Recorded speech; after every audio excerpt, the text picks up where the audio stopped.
Hello everyone, welcome to episode 3.5.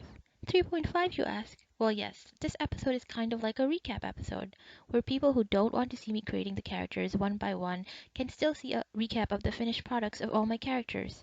In addition, during this episode I will be reading out the Wikipedia descriptions for each character, just to show how I did in creating each character. Enjoy, and don't forget, if you want to see me creating each character one by one, check out any of the videos below. Thanks for watching! So before I moved on, I wanted to take this opportunity to read what the Wikipedia says about everyone's appearance and see how well I did. James Potter, born March 27. James was a tall, thin man with hazel eyes. Nailed it. And untidy black hair that stuck up at the back. Nailed it. Let's go look. Nailed it. Sticking up in the back. And also hazel eyes. During his Hogwarts year, he had an indefinable air of having been well cared for and even adored. That's where the sweater vest comes in. As late as his fifth year, he started wearing glasses, though he had not in his first year. Interesting, he became blind later on. So yeah, very cool, very cool. And now let's go to Lily's. Lily Evans, born on January 30, also a January baby, just like me and Severus. Lily was a beautiful woman with thick dark red hair, nailed it, that fell to her shoulders, nailed it, and bright green almond eye-shaped eyes, nailed it. I will zoom in to show. Apparently her bright green eyes were extremely distinctive because every person who knew Lily would always see them in Harry. And now Sirius's physical description. Sirius was a tall, well-built, darkly handsome man with fair skin, long, lustrous black hair, and striking gray eyes, and an air of casual elegance. That's why I made him muscular, I guess, because I guess that's what well-built means, I think. Yeah, long hair and also gray eyes did both of those things. This vestige of aristocratic beauty is apparently an attribute passed down through the Black family. Yeah, when Harry entered Snape's memory, he saw a 15-year-old Sirius finishing his exams while being ogled by a girl who sat a few rows behind him, due to his considerable good looks and casual yet elegant attitude. Yup, now it's time for Remus Lupin's description. This might be wrong actually, because what I made might be wrong because I just went with it.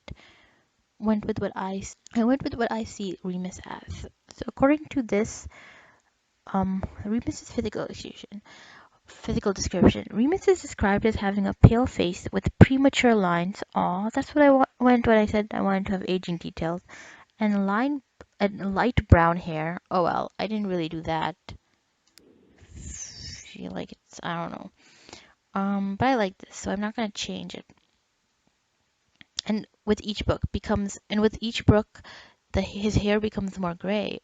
Oh, very interesting. From the stress his body underwent with each full moon.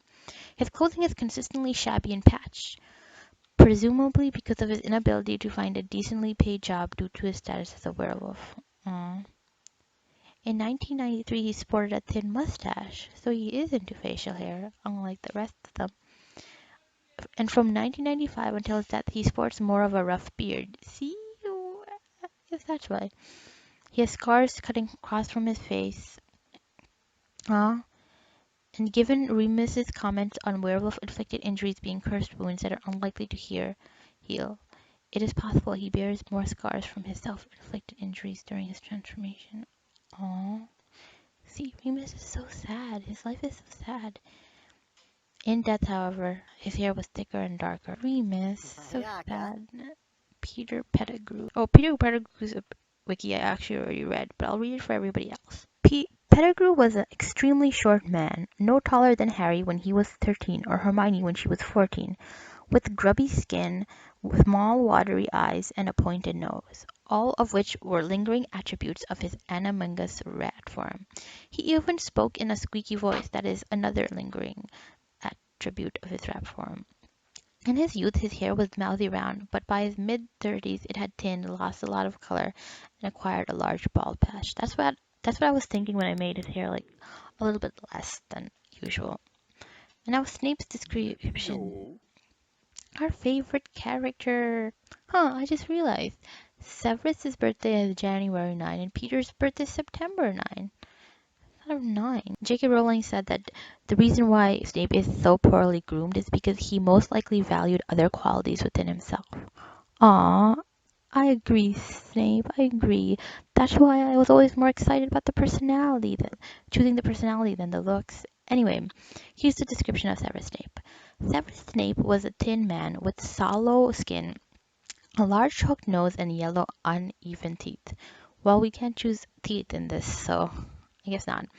I guess that won't be changing. He usually dressed in flowing black robes, which made him resemble an overgrown bat. Hmm.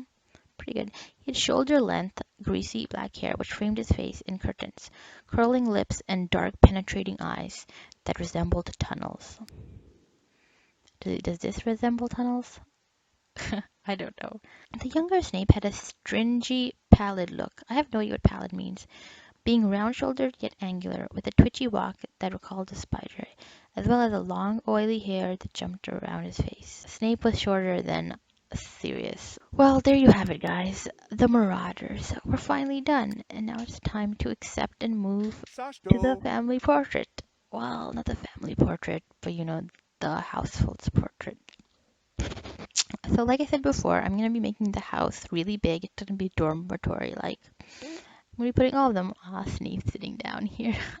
So funny. The name is Marauder Era.